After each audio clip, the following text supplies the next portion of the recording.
आज मैं तुम्हें एक ऐसे लड़के की कहानी सुनाने जा रहा हूं जो दिखता तो था लेकिन कोई उसे देखता नहीं था। एक ऐसा लड़का जो दुनिया के बीच में होते हुए भी अकेला था। उसका नाम था आरव।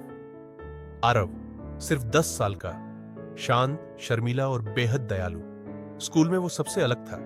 जबकि बाकी बच्चे शोर मचाते, हंसते, खेलते, आरव हमेशा एक कोने में चुपचाप बैठा रहता। न कोई दोस्त, न कोई बात करने वाला। खेल के मैदान में भी जब सब बच्चे भागते दौड़ते, वो बस एक किनारे बैठकर जमीन की लकीरें देखता। एक दिन लंच टाइम में कुछ लड़कों ने उसका टिफिन छीन लिया और हंसते हुए बोले, देखो, आरव फिर से कुछ नहीं बोलेगा, इसे तो आदत हो गई है चुप रहने की। आरव की आंखें नम थीं, लेकिन उसने कुछ नहीं कहा। वो बस चुपचाप अपनी किताबें समेटकर बैठ गया। घर भी कोई अलग नहीं था। मम्मी पापा दोनों अपने अपने काम में इतने व्यस्त रहते कि किसी के पास आरव को सुनने का वक्त ही नहीं होता। एक शाम जब उसने मम्मी से कहा, मम्मा, आज स्कूल में मुझे स्टार मिला था, मम्मी ने बिना देखे ही जवाब दिया, अच्छा बेटा, फ्रिज से दूध निकाल लो। आरव खिड़की के पास बैठ गया। बाहर झांकते हुए मन में सोचने लगा, क्या मैं वाकई किसी के लिए मायने रखता हूं? फिर एक दिन जब बारिश हो रही थी और आरव स्कूल से लौट रहा था, उसने देखा एक बूढ़ा आदमी फिसलकर सड़क पर गिर पड़ा है। लोग पास से निकलते रहे, किसी ने नहीं रुककर देखा भी नहीं। लेकिन आरव रुक गया। उसने अपना छाता बूढ़े आदमी पर तान दिया, उनका हाथ पकड़कर उठाया और बोला, आप ठीक है ना दादाजी?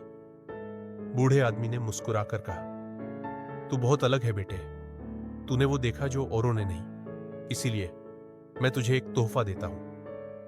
आरव हैरान होकर उनकी आंखों में देखने लगा। बूढ़े आदमी ने धीरे से कहा, जब भी तू खुद को अकेला, अनदेखा या बोझ समझेगा, तू सच में अदृश्य हो जाएगा। अगली सुबह स्कूल में वही लड़के फिर से आरव का मजाक उड़ाने लगे। एक ने कहा, क्यों आरव, आज भी चुप रहेगा या रो देगा? आरव की आंखों में आंसू आ गए और तभी कुछ अजीब हुआ। उसे ऐसा लगा कि कोई भी उसकी तरफ देख नहीं रहा। उसके सामने खड़ा लड़का इधर उधर देखने लगा और बोला, अरे, वो कहां गया? अभी तो यही था।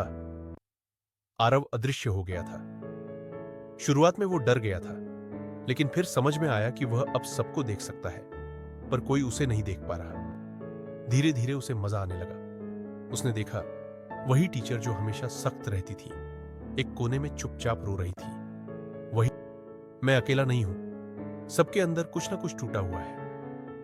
अब आरव ने अपनी अदृश्यता का इस्तेमाल मदद के लिए करना शुरू कर दिया। एक दिन एक लड़की की ड्राइंग हवा में उड़ने लगी और आरव ने चुपचाप उसे पकड़कर उसकी डेस्क पर रख दिया। एक लड़का अपना टिफिन भूल गया था।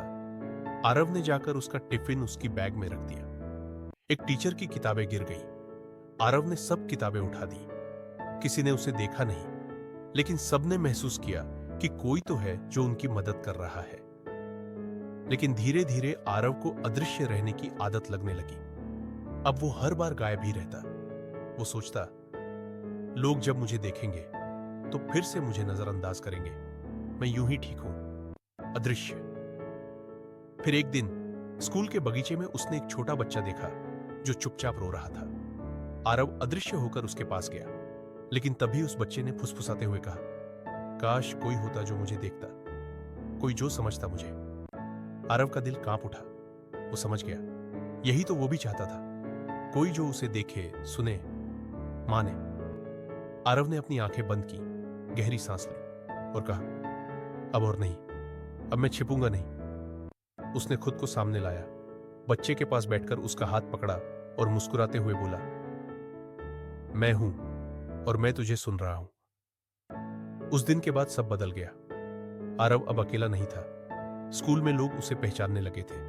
कुछ तो उसके पास आकर दोस्ती भी करने लगे। वो अब भी शांत था, लेकिन अब उसे छिपने की जरूरत नहीं थी। कहानी के आखिर में आरव फिर से उसी खिड़की के पास बैठा था जहां से वह कभी बाहर झांका करता था। लेकिन आज उसकी आंखों में सवाल नहीं, बल्कि सुकून था। उसने मुस्कुराकर कहा, अब मैं खुद को देख सकता हूं और वो काफी है।